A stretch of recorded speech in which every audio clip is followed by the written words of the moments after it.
끝없는 반복,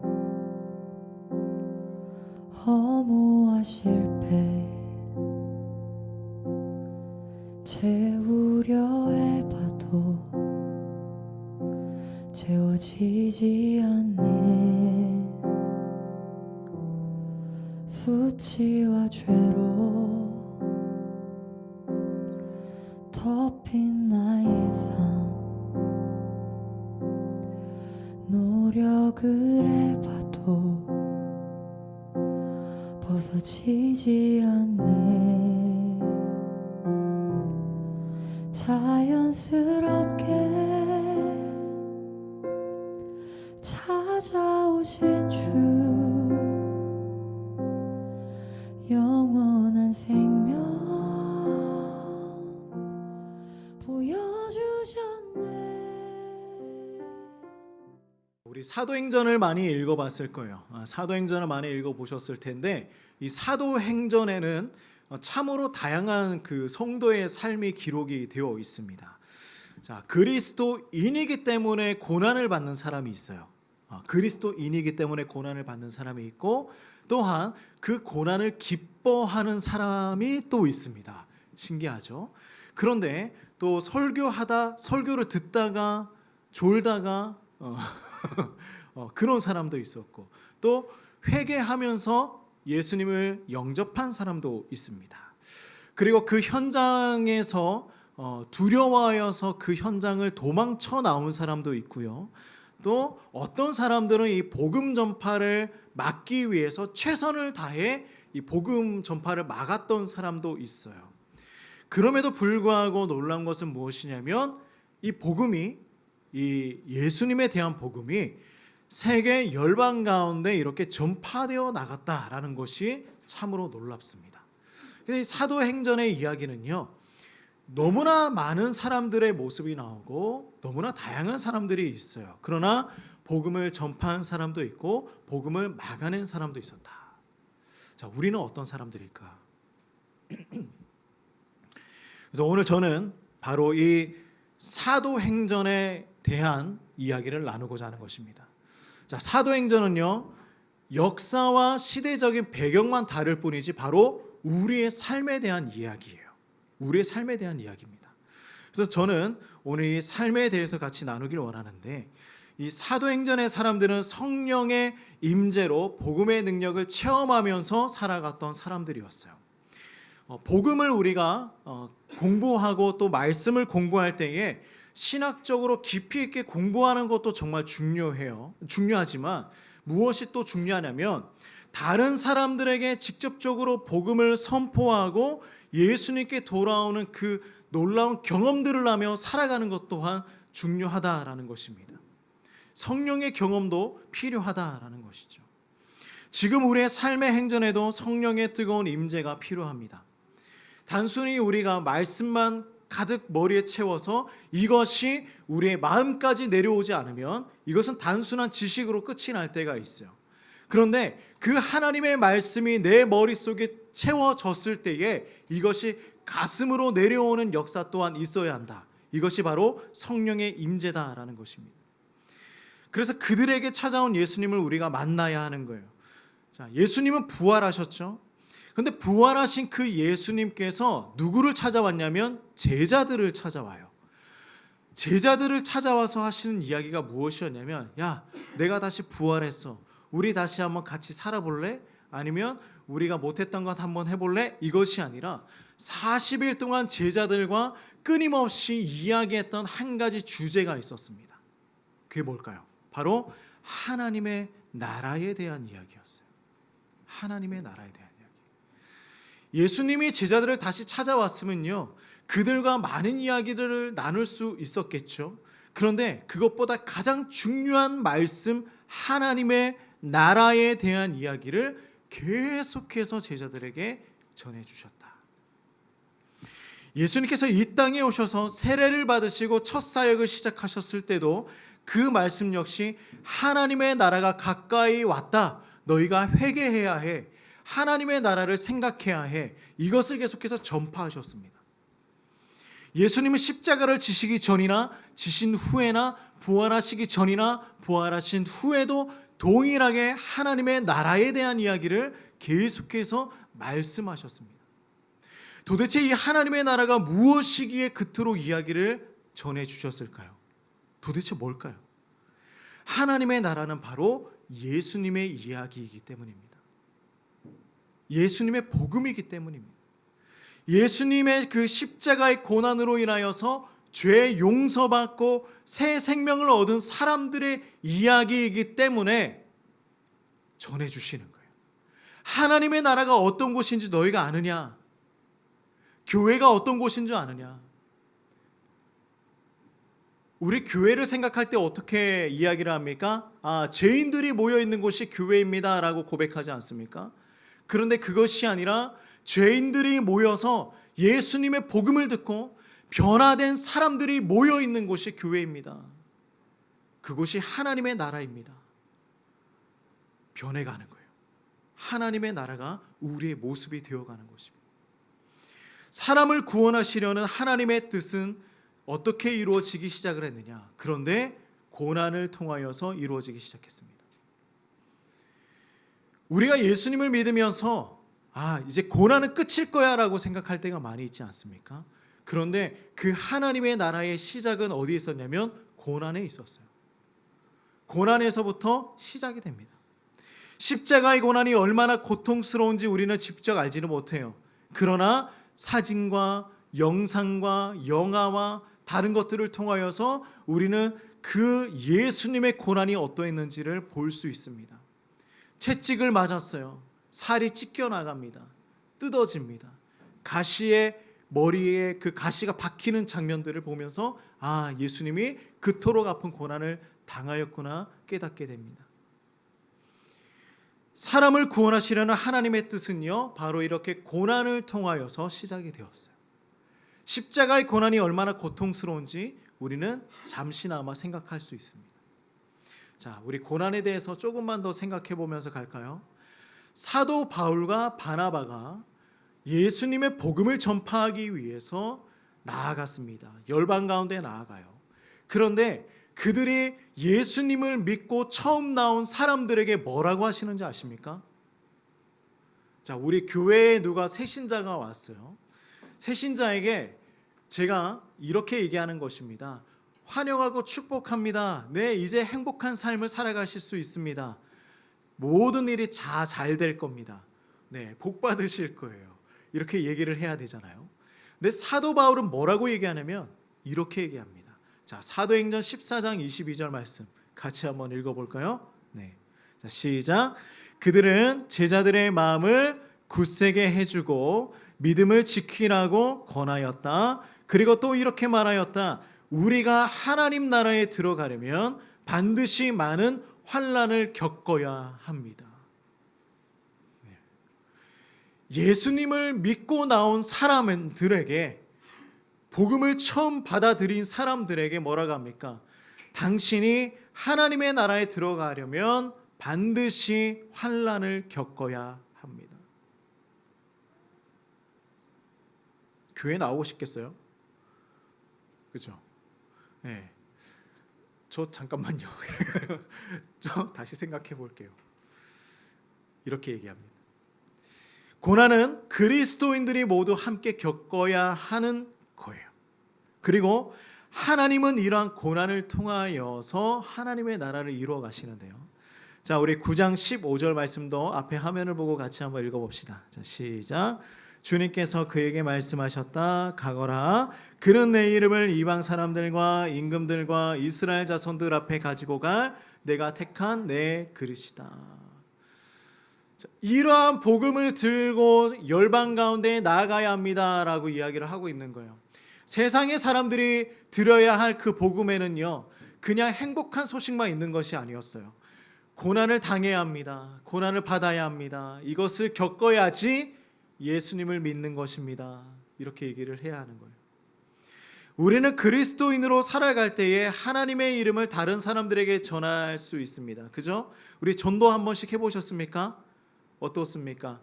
전도지 한번 이렇게 전달해 보셨습니까? 아니면 내 가까운 사람들에게, 나의 지인에게 복음을 한번 전해 보셨습니까? 요런 거 할 수 있잖아요. 그죠? 복음 정도는 전할 수 있어요. 우리 선교 나가는 거 좋아하십니까? 단기 선교 나갔다 오신 경험 있으십니까? 다른 나라에 가서 복음을 전하고 그 문화를 접하고 돌아오는 것 기쁘고 즐겁고 아주 행복한 일입니다. 그런 거 우리 즐겁게 할 수 있어요. 그런데 제가 한 번 더 질문해 봅시다.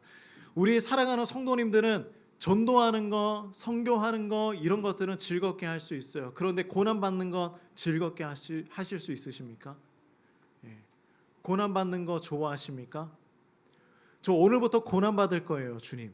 이렇게 고백하실 수 있겠습니까? 이상하게 그래요. 뭐냐면 전도하는 거 부끄럽지만 전도할 수 있어요. 그죠? 선교 나가는 거, 선교하는 그 열방 가운데 나가서 우리가 어느 기간 동안 선교를 하고 돌아올 수 있습니다. 그런데 내가 지금 나아가서 하나님 예수님을 위해서 고난 받겠습니다. 이렇게 얘기하는 것은 너무나 어려운 거예요. 왜요? 직접적으로 내가 아프기 때문이에요. 직접적으로 내가 힘들기 때문이에요. 그래서 이 고난에 대해서는요, 우리가 조금 거리를 두고 싶어 하는 것입니다. 고난을 좋아하지 않아요. 회피하고 싶어요. 당연한 반응입니다. 그러나 예수님께서 뭐라고 하십니까?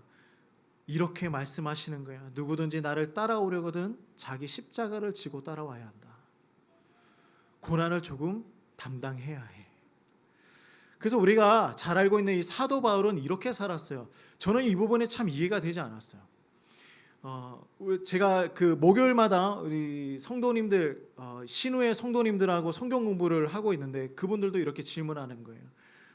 나의 아들이 이렇게, 나의 자녀가 이렇게 질문했습니다. 목사님, 우리가 신이 있다는 것 알고 또 신이 있다면 믿음이 있다면 왜 우리는 고난 받아야 합니까? 이렇게 질문을 하는 거예요. 우리 사랑하는 성도님들은 왜 고난을 받아야 합니까? 하나님 믿잖아요. 그죠? 예수님 믿잖아요. 왜 고난 받아야 해요? 하나님 있으면 왜 우리가 행복하게 살아가야 하는데 고난을 받아야 합니까? 이런 질문들을 하는 거예요. 사도 바울이 예수님의 복음을 전하면서 예수님이 원하시는 모습대로 살아가고 있었어요. 그런데 그 인생을 한번 이렇게 들여다보니까 이런 삶을 사는 거예요. 빌립보에서 복음을 전하는데 매를 맞아요. 감옥에 갇힙니다. 어떤 무리들은 사도 바울을 때리고 죽이려고 해요. 쫓아오는 거예요. 돌을 던져요. 그런 고난의 삶에서 하나님의 뜻이 과연 이루어지고 있는 것일까요? 우리가 이 말씀을 보면서 우리와는 너무나 동떨어진 삶이라고 생각할 수 있어요. 왜 그리스도인으로 살아가는 사람들에게 고난받는 것이 필요했을까요? 우리가 직접 돌을 맞거나 손가락질 당하거나 욕을 먹는 것은 아니잖아요. 이해되지 않을 때가 있습니다. 자, 그런데요, 그럼에도 불구하고 성경을 통하여서 보면 하나님께서 이 고난을 통하여 축복에 이르는 길을 준비해 주신다라는 것을 발견할 수 있습니다. 왜 그런 것일까? 자, 우리가 살아가고 있는 지금 이 시점에는 어디에 집중이 되어 있냐면 고난에 집중이 되어 있어요. 우리가 고난을 떼어놓고는 이야기를 하지 않습니다. 우리가 살아가고 있는 삶의 터전에서는 이 고난의 이야기가 끊어지질 않아요. 내가 이렇게 해서 힘들었죠. 너무나 힘들어요. 직장 생활 왜 이렇게 힘들죠? 내가 만나는 사람들 나를 왜 이렇게 힘들게 하죠? 내 친구들은 왜 나를 괴롭히죠? 학교에서 왜 내 욕을 하고 있죠? 끊임없는 그런 고난의 이야기들을 계속해서 하면서 살아가는 거예요. 집중을 합니다. 자, 그러나 하나님의 방법은 무엇이냐면 참으로 놀라운 것이 하나 있는데 고난에서 성경이 끝나지 않는다라는 거예요. 예수님의 역사가 끝이 났다면, 고난에서 끝이 났다면 우리는 더 이상 할 말이 없어요. 저도 고난이 끝이었다면 더 이상 하나님의 복음 전하지 않았을 거예요. 성경은 거기서 끝이 나는 것이 아닙니다. 하나님의 역사는 고난에서 끝이 나는 것이 아니에요. 고난은요, 끝이 아니라 끝에 이르는 길을 알려주고 있는 거예요. 그리고 그 끝은 무엇이 있냐면 오늘 우리가 계속해서 찬양하지 않았습니까? 승리라는 것이 있어요. 승리라는 것이 있어요. 초기 그리스도인들은 모든 소망이 예수님에게 있었습니다. 예수님만이 살 길이었어요. 그런 그들에게 모든 희망이 부서져 버린 사건이 하나 일어납니다. 그게 뭐냐면 예수님이 십자가에서 못 박혀 죽어버리시는 거예요. 그들의 소망이 하나 있었습니다. 예수님께서 이 로마의 핍박 가운데서 우리를 살려주시는 거였어요. 로마라는 나라를 부셔버리고 예수님께서 능력 보이시고 기적 보여주셔서 그들이 살아나는 것이었습니다. 로마를 이겨버리고 이제 이스라엘 민족이 위대한 민족이 되는 것이 그들의 소원이었어요. 근데 예수님이 어이없게 십자가에서 못 박혀 죽어버리십니다. 아무런 소득 없이. 그들이 바라보고 있던 예수님이 없어져 버린 거예요. 죽어버리셨어요. 이제는 그들이 어디에 기대고 살아가야 할지 몰랐습니다. 그런 그들에게 전혀 기대하지 않았던 사건이 하나가 일어나죠. 뭐예요? 예수님께서 부활하신 거예요. 다 소망을 잃었어요. 이제 우리는 끝입니다. 이제 우리의 삶은 고난밖에 없습니다. 거기에 집중하고 있던 사람들이 이제 눈을 뜨기 시작하는 거예요. 예수님께서 부활하신 사건에 그들이 새롭게 소망을 얻기 시작합니다. 믿을 수 없는 거예요. 그런데 이 부활의 사건을 믿기 시작한 순간부터 그들의 삶이 변화되기 시작합니다. 그들의 모든 이슈가 어디에 집중되기 시작합니까? 고난을 바라보고 있던 그들의 삶이 이제는 부활을 바라보기 시작을 했습니다. 그들은 지금까지 고난을 바라보고 있었어요. 그런데 이제는 다시 부활하신 그 예수님의 능력에 집중하기 시작합니다. 사도행전의 초기 설교들을 한번 살펴보시기 바랍니다. 그 설교들을 바라보면요, 부활의 사건이 다 기록이 되어 있어요. 그들의 모든 설교와 증언에는 무엇이냐면 예수님께서 부활하셨습니다. 여기에 집중이 되어 있습니다. 자, 사도행전 1장 3절을 볼까요? 같이 읽어봅시다. 시작. 예수께서 고난을 받으신 뒤에 자기가 살아계심을 여러 가지 증거로 드러내셨습니다. 베드로의 첫 번째 설교에도 두 번째 설교에도 부활을 설교합니다. 사도행전 3장 15절 말씀을 보면 제가 읽어드리겠습니다. 생명의 주를 죽였도다. 그러나 하나님이 죽은 자 가운데서 그를 살리셨으니 우리가 이 일의 증인이라. 사도행전 4장 33절에도 이렇게 고백하여 사도들이 큰 권능으로 주 예수의 부활을 증언하니 무리가 큰 은혜를 받았더라. 이제 그들이 증언하는 것이 바뀌어졌어요. 예수님이 죽었습니다가 아닙니다. 예수님이 부활하셨습니다로 바뀌었어요. 우리가 고난을 받을 것입니다. 여기에 집중되어 있는 것이 아니라 예수님이 부활하셨습니다. 우리가 새 생명을 얻을 수 있습니다. 새 소망이 있습니다. 여기에 이제 집중이 되는 거예요. 그리고 오늘 말씀 그들과 함께할 가룟 유다를 대신할 사도를 뽑아야 해요. 유다가 스스로 목숨을 끊는 바람에 그 12제자 안에 한 명이 더 필요했습니다. 이제 11명이 되었잖아요. 한 명이 더 필요했어요. 그런데 그 한 명을 뽑아야 할 조건이 하나 있는데 바로 이러한 사람입니다. 우리와 더불어 예수께서 부활하심을 증언할 사람을 뽑는 것입니다. 그냥 아무나 뽑는 것이 아니에요. 예수님의 복음, 예수님께서 부활하신 그 사건을 함께 증언할 수 있는 사람. 이 말이 무엇일까요? 예수님의 부활을 믿는 사람이라는 거예요. 예수님의 부활을 믿는 사람. 그 믿는 사람을 뽑아서 12제자로 만들겠다라는 것입니다. 우리는 왜 부활을 증언하며 살아가야 할까요? 예수님에게 이것이 무엇일까요? 바로 생명이기 때문이에요. 생명이에요. 우리가 부활을 믿지 않으면, 예수님의 부활을 믿지 않으면 우리가 생명을 믿지 않는 것과 같은 것입니다. 생명의 주, 생명의 주인이시죠. 예수님께서는 일어나셨뿐만 아니라 일어나셔야만 했어요. 다시 살아나셔야만 했습니다. 하나님께서 예수님을 일으켜 주셨기 때문이에요. 우리의 삶도 죽을 것 같은 이 고난에서 하나님의 손으로 일으켜 주심을 믿고 살아가야 합니다. 이것이 부활의 인생이에요. 그들은 부활의 증인으로 살아갈 수밖에 없었어요. 왜냐하면 그들에게 고난이 끝인 줄로만 알고 있었는데 부활의 능력을 경험하기 시작을 했거든요. 지금 우리에게는 이러한 고백과 선포가 필요한 거예요.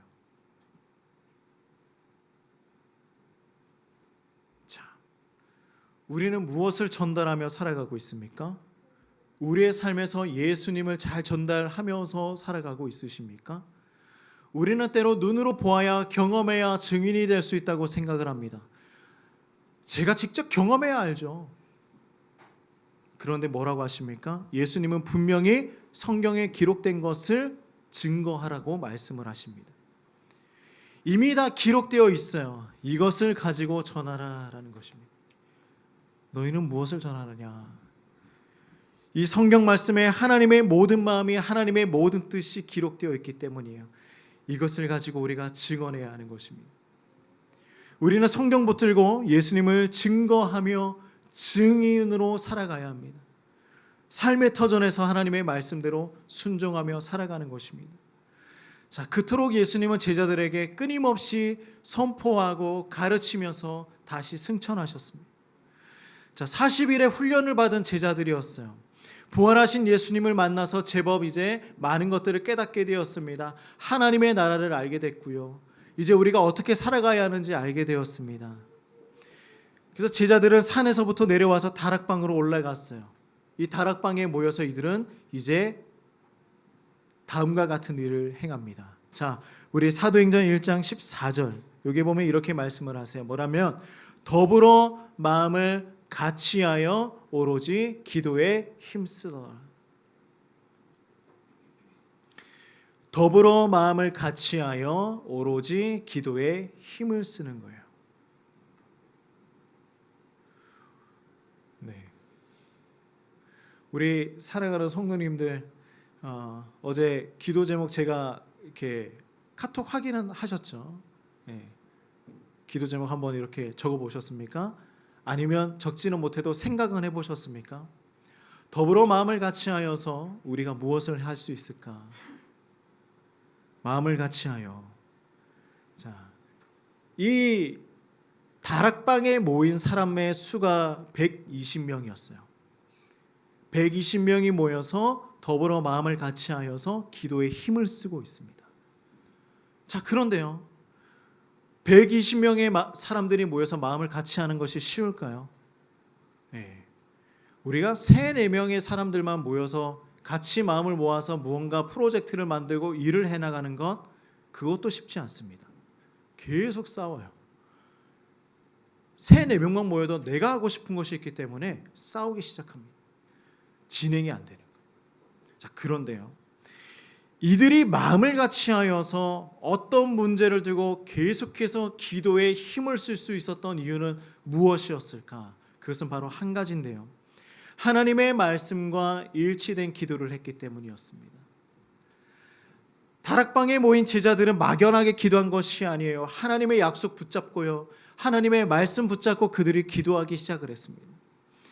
하나님께서 약속해 주신 말씀 가지고 그들이 기도하기 시작을 하니 그들의 마음이 하나가 되었던 것입니다. 우리의 삶에 하나님의 나라가 임하길 원하고 내 기도가 응답이 일어나길 원하고 우리의 삶을 통해서 예수님이 나타나길 원합니다. 그러길 원한다면 우리가 하나님의 말씀 하나 붙들고 같은 마음으로 기도하며 나아가야 하는 것이죠. 고난에 머물러 있는 것이 아니라 새 생명의 역사, 부활의 능력을 경험을 해야 하는 것입니다. 이것을 위해서는 우리가 이 하나님의 말씀을 붙들고 한 마음으로 함께 나아가야 하는 것입니다. 그래서 사도행전은요, 그저 신앙의 열정 하나로만 말씀을 시작한 것이 아니고 그들의 행진이 시작된 것이 아닙니다. 그들의 복음 전도는 그냥 내가 열심히 해봐야지, 내가 열정이 있어, 이러한 열심으로만 시작된 것이 아니었어요. 하나님의 말씀 붙들고 시작했습니다. 제가 신학대학원 시절에 함께 이렇게 공부했던 친한 친구들이 한 동기들이 8명 정도가 있습니다. 계속해서 연락을 하고 있고 함께 신앙생활을 하고 목회를 하고 있습니다.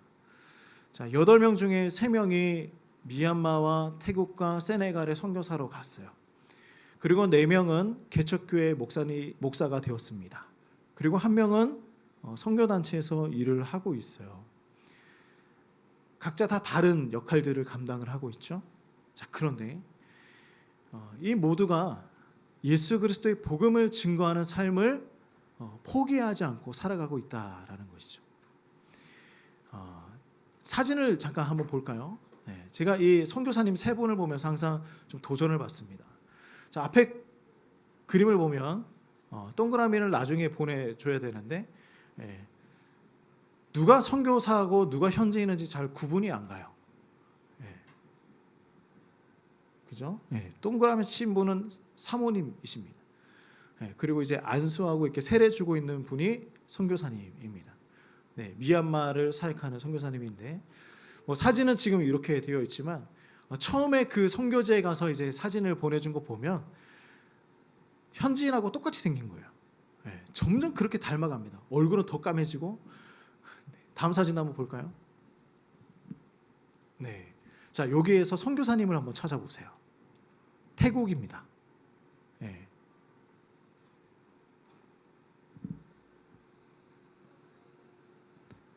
얼핏 보면 여기에 선교사님 같지 않습니까? 그죠? 네, 그렇지 않아요. 저기 보면 이제 저 끝에 이제 한번 눌러줄래요? 여기가 선교사님이에요. 자, 그 다음 것도 한번 봅시다.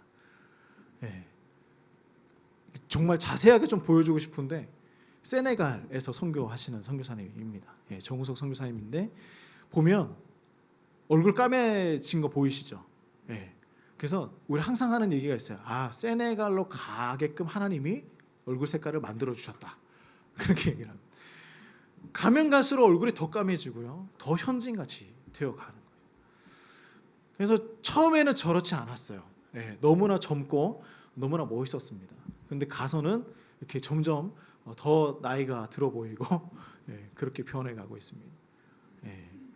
저와 나이 차이가 별로 나지 않아요. 근데 너무 이렇게 나이가 들어버렸습니다. 선교사님들이 다 그래요.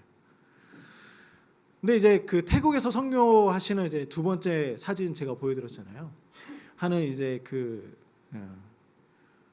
우리 선교사님을 보면 그 페이스북에 사진을 보면요, 병원 사진 막 거의 이렇게 가끔 보면 맨날 병원 가 있는 사진이 나와요.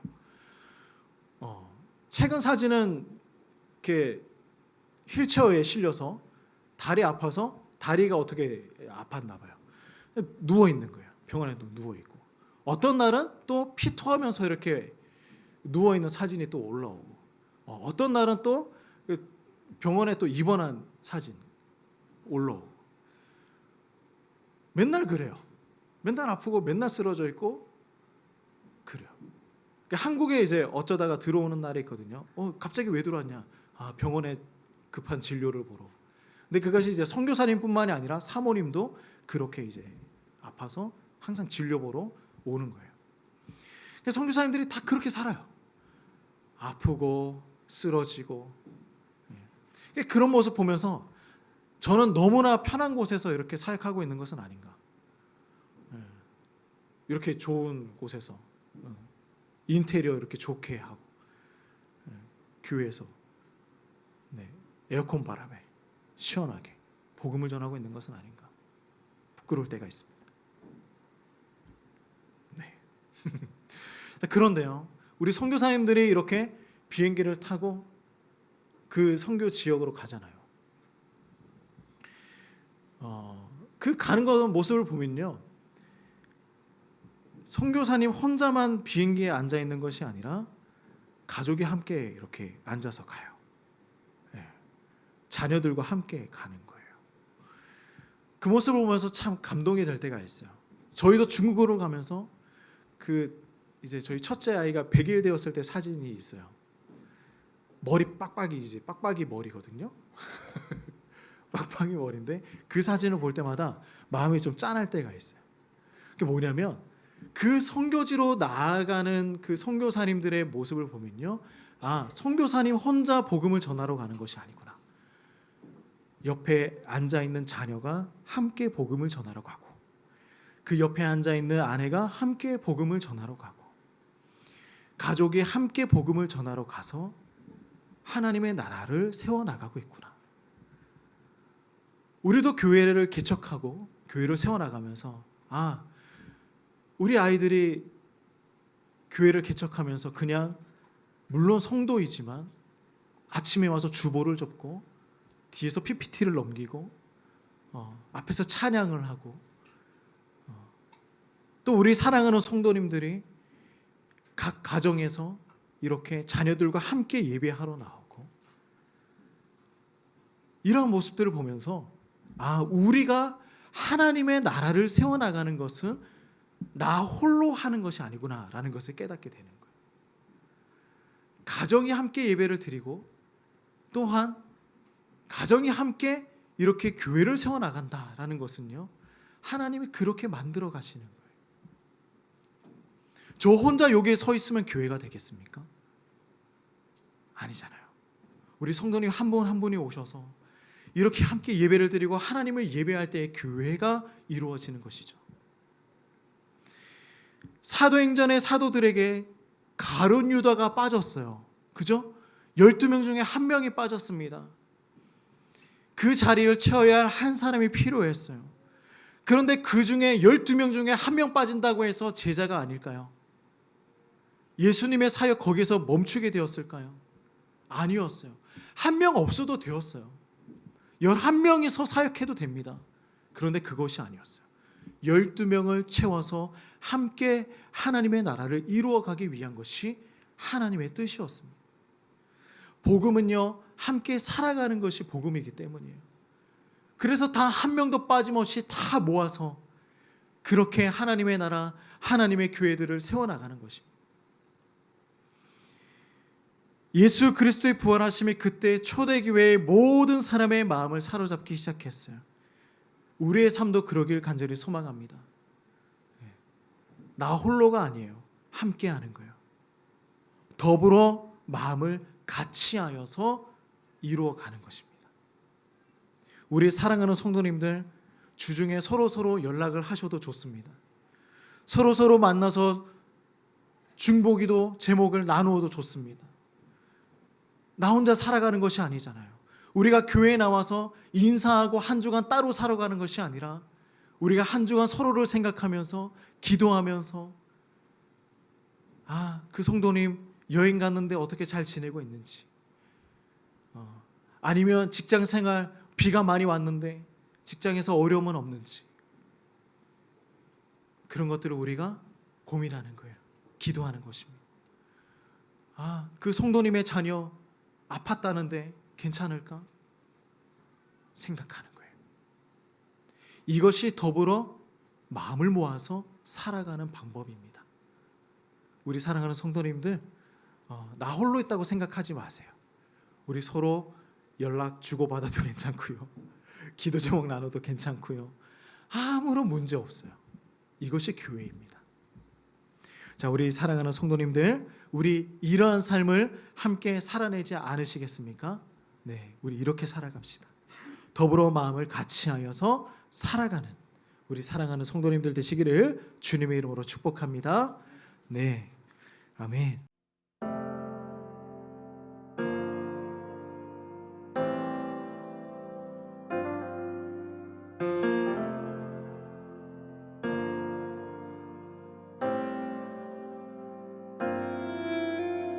우리는 하나님의 자녀, 주 사랑 안에 우리 거할 때 주님 나를 사랑하신 것 같이 우리도 서로 사랑할 수 있네. 우리는 주의 몸 된 교회, 뭐든지 제가 하나 될 때 예수님의 마음을 닮아가며 고통과 즐거움 함께 나누네. 하나님 안에서 우리 서로 이어져 주가 거하실 성전이